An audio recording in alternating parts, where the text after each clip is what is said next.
নবী সাল্লাল্লাহু আলাইহি ওয়াসাল্লাম বলেছেন যে এই দোয়া পড়ার পরে যদি কেউ সকালে পড়ে রাত্রের আগে মারা যায় জান্নাতে চলে যাবে। রাতে পড়ে সকালের আগে ইন্তেকাল করলে জান্নাতে চলে যাবে। আমি ইস্তেগফারের আপনাদেরকে 2-3টা দোয়া শিখাই দেই আগে ছোট্ট করে। 1 নাম্বার, যারা একটু পড়াশোনা করেন মাশাআল্লাহ তারা এইটা পড়বেন, সাইয়্যিদুল ইস্তেগফার। সাইয়্যিদুল ইস্তেগফার আমার সাথে বলবেন, আল্লাহুম্মা আনতা রাব্বি লা ইলাহা ইল্লা আনতা খালাকতানি আনা আবদুক ওয়া আনা আলা আহদিক ওয়া ওয়া'দিকা মাসতাতা'ত আউযু বিকা মিন শাররি মা সানা'ত আবুউ লাক বিনি'মাতিকা আলাই ওয়া আবুউ বিযানবি ফাগফিরলি ফাইন্নাহু লা ইয়াগফিরুয যুনুবা ইল্লা আনতা। এই যে আমরা গত লেকচারে বলেছিলাম যে আমাদের ইবাদতগুলো অন্তঃসার শূন্য হয়ে যাচ্ছে এই কারণে, বিকজ আমরা অর্থটা বুঝি না। এই যে দোয়াটা আপনি করলেন, নবী সাল্লাল্লাহু আলাইহি ওয়াসাল্লাম বলেছেন যে এই দোয়া পড়ার পরে যদি কেউ সকালে পড়ে রাত্রের আগে মারা যায় জান্নাতে চলে যাবে। রাতে পড়ে সকালের আগে ইন্তেকাল করলে জান্নাতে চলে যাবে। তো কি পড়লাম? আল্লাহ পাক বলছেন, নবী সাল্লাল্লাহু আলাইহি ওয়াসাল্লাম বলছেন, আল্লাহুম্মা হে আল্লাহ আনতা রাব্বি, আল্লাহ তুমি আমার রব, খালাকতানি তুমি আমাকে সৃষ্টি করেছো, আনা আবদুক আমি তোমার বান্দা, ওয়া আনা আলা আহদিকা আমি তোমার সাথে যে অঙ্গীকার করেছি এর উপরে আছি, মাসতাতা'তু থাকার চেষ্টা করছি, আমি সাধ্যমতো থাকার চেষ্টা করছি। আবুউ লাকা বিনি'মাতিকা আলাই আমার উপরে আমার যে উপরে তুমি যে নিয়ামত দিয়েছো আল্লাহ এগুলো আমি স্বীকার করছি। হে আল্লাহ তুমি আমার উপর যত নিয়ামত দিয়েছো আমি স্বীকার করছি। ওয়া আবুউ বিযানবি আমার যত গুনাহ আল্লাহ সব স্বীকার করছি। এইভাবে যদি বান্দা আল্লাহর কাছে দোয়া করে আল্লাহ মাফ করবেন না? সুবহানাল্লাহ। ফাগফিরলি আল্লাহ আপনি আমাকে মাফ করুন, ফাইন্নাহু লা ইয়াগফিরু যুনুবা ইল্লা আনতা কারণ আপনি ছাড়া যুনুব কেউ ক্ষমা করতে পারেন। ব্যাস এইভাবে বুঝে এটা যদি না পড়েন অ্যাটলিস্ট এতটুকু, আস্তাগফিরুল্লাহাল্লাযী লা ইলাহা ইল্লা হুয়াল হাইয়ুল কাইয়্যুম ওয়া আতুবু ইলাইহি, এইটুকু। আর এটাও যদি না পড়েন, না পড়াটা একটু লজ্জার যদিও বা, তাও যদি না পড়েন তাহলে বলবেন আস্তাগফিরুল্লাহ ওয়া আতুবু ইলাইহি, আস্তাগফিরুল্লাহ ওয়া আতুবু ইলাইহি। আসুন তাহলে আমরা কাজগুলো পেয়ে গেলাম। এখন আসুন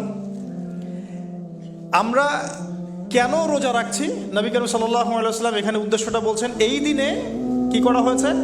মুসা আলাইহিস সালাম এবং তার কওমকে নাজাত দেওয়া হয়েছে, ফেরাউন তার কওমকে ডুবিয়ে দেওয়া হয়েছে। এই তো এই রোজার সাথে কিন্তু হুসাইন রাদিয়াল্লাহু আনহুর কারবালার শাহাদাতের কোনো সম্পর্ক নাই। এটা একটা আকীদা পরিষ্কার করে নেবেন।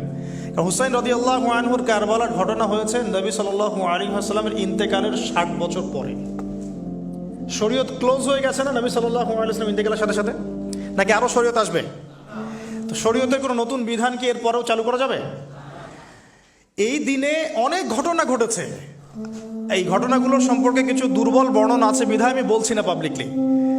বলা হচ্ছে এই দিনে নূহ আলাইহিস সালামের কিস্তি, ওই যে কিস্তি প্লাবনে ভেসে ভেসে এই দিনে জুদি পাহাড়ে এসে নোঙর করেছে, এরকম অনেক ঘটনা। এই দিনে মুসা আলাইহিস সালামকে নাজাত দেওয়া হয়েছে, এই দিনে ফেরাউনকে ডুবিয়ে দেওয়া হয়েছে, এরকম অনেক ঘটনা আছে। কিন্তু এই দিনে রোজা রাখার উদ্দেশ্য হচ্ছে এই নাজাতে মুসা। এইটা হুসাইন রাদিয়াল্লাহু আনহুর শাহাদাতের কষ্টে রাখছি না আমরা, ওইটা আমাদের জন্য আরেকটা জায়গা। ওই জায়গাটা নিয়ে যে হুসাইন রাদিয়াল্লাহু আনহুর শাহাদাত, ওইটা থেকে শিক্ষাটা আমার কি? এই ঘটনাটা এই 10 মুহররমে ঘটে গেছে, এটা আল্লাহ পাকের তাকদিরে ছিল, এই দিনেই ঘটনাটা ঘটে গেছে। এই ঘটনা ঘটার আগেই নবী সাল্লাল্লাহু আলাইহি ওয়াসাল্লাম রোজা রাখতেন, এমন না যে এই ঘটনা ঘটার পরে সাহাবীরা রোজা রাখা শুরু করেছেন। ব্যাপারটা কি তাই না?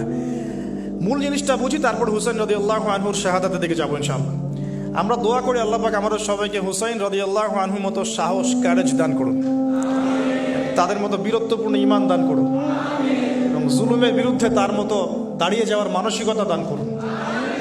আল্লাহ পাক সারা দুনিয়া থেকে ইয়াজিদদেরকে ধ্বংস করুন, এবং রাসূল সাল্লাল্লাহু আলাইহি ওয়াসাল্লামের কলিজার টুকরা নাতি হুসাইন রাদিয়াল্লাহু আনহুকে আল্লাহ পাক জান্নাতের উচ্চ মর্যাদা দান করুন।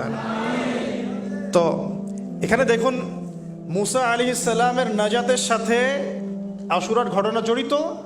আর একটা কথা আমি বলে দেই, মুসা আলাইহিস সালাম, তার কওম, ফেরাউন এবং শেষ জামানা দাজ্জাল, জেরুজালেম, ইহুদি, এদের সবার সাথে একটা যোগসূত্র আছে। একটু বোঝার চেষ্টা করবেন।